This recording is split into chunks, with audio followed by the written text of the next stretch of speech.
Minister, first of all, thank you for this opportunity and this interview for 360. My first question is, it's obvious you're well aware that EU integration of North Macedonia is stopped, or let's say is stalled.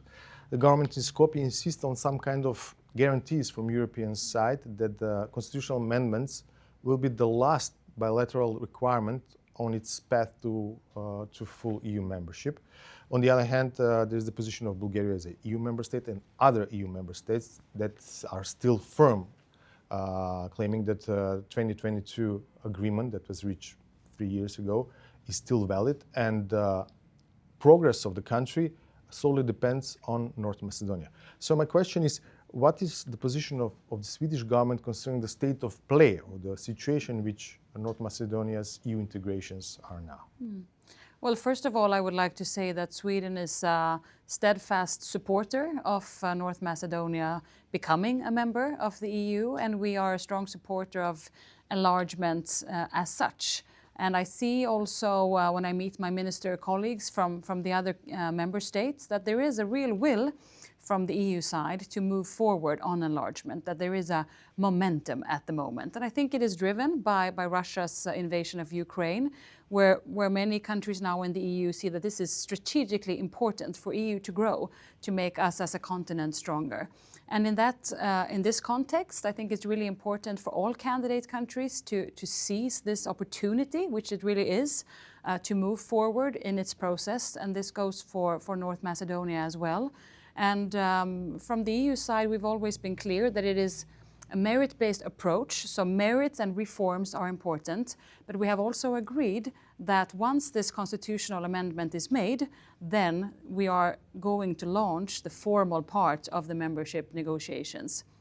That's important for Sweden, and that's something we of course stand fully behind, and which we expect the rest of the EU and all its member states to also fulfill our side of this agreement. So constitutional changes are must. And that brings me to my other question. Are you aware of some kind of initiatives to move forward with this process between the two countries? Are you aware of something like that? Because there have been some talks that maybe something is going on behind the curtains. I mean, it's up to North Macedonia, of course, to do these constitutional amendments as we agreed on.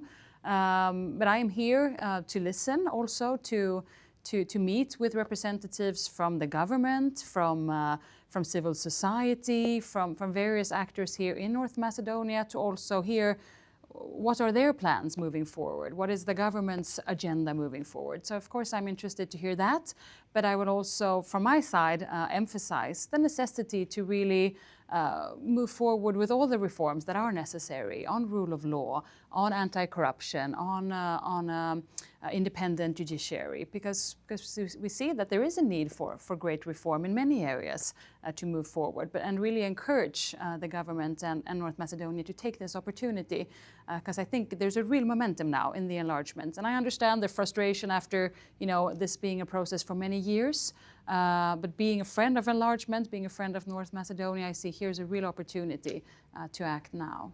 Speaking about the reforms, European Commission's last annual report on North Macedonia is highly critical, particularly in Chapter 3, highlighting financial dependence and political pressure on the judiciary, coming not just from the executive, but also from the legislative branches. The government here argues that these criticisms are linked to the unresolved constitutional amendments, and that the report would have been far more positive had the amendments already had been adopted. How important, as a member state, Sweden, how important for Sweden is the Commission's annual report, not just for Sweden, for any EU member state, when determining the next steps concerning some candidate country? Well, the report is important. It is helping us as member states to navigate in this process of deciding what pace to proceed with the different candidate countries. And I rely strongly on this report from the Commission. It's a thorough investigation or analysis of the situation in the different candidate countries. So I would say it's an important steering document for the entire membership negotiations and process. And what we see when we look at the report and the Commission assessment is that North Macedonia is fairly good prepared for the next steps, but there has been a stagnation in the pace of the reform work, and that the pace needs to go up because there are many reforms that need to come into place, like I said, in rule of law, in anti-corruption. And I know this is a tough process. Sweden was once there. We are actually this year celebrating 30 years as a member in the EU. We know it can be a tough process, but we also know from our side that we have benefited greatly from our membership. It has made us stronger, richer, safer, increased the stability in our institutions. So there is, I realize it's a tough process, but I can guarantee that it will be worth it once North Macedonia becomes a member, and I'm sure that North Macedonia also one day will benefit greatly from this membership. In Skopje, including within some circles close to the government, there is a perception that the EU is not fully sincere with Western Balkan countries and their future as part of the European Union. They argue that even if North Macedonia adopts the constitutional amendments, there are still no guarantees that the membership will eventually come. Is there a genuine consensus and readiness among EU member states to admit new member countries, and under what conditions?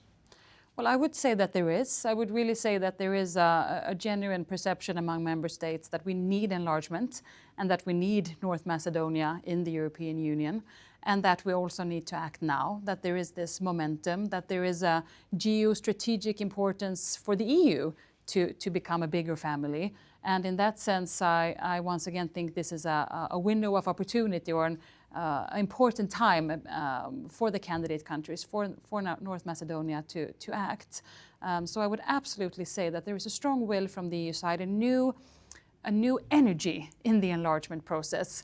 And I would be happy if all the candidate countries, if North Macedonia would want to match that energy and really increase the pace in the reform work, because I think this is a really good possibility to act. We see that Montenegro and Albania are now front runners in the race towards EU membership. It's obvious that they will close the negotiations in near future. Is there a possibility for delay for their official membership, because some of the EU member states would be reluctant to have new member states inside of the Union? Well, I mean, of course, we've always learned that enlargement, it's a complicated process. It's up to the candidate countries doing their work. Of course, all member states also have to agree in the end.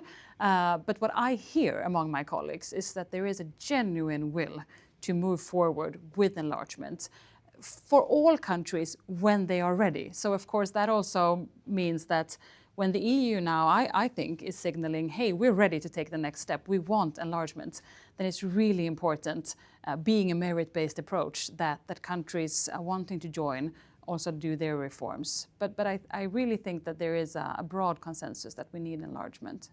Sweden is strongly involved in Western Balkans, but your country recently decided to adjust its support to Serbia by discounting certain assistance to state authorities and redirecting funds towards strengthening civil society.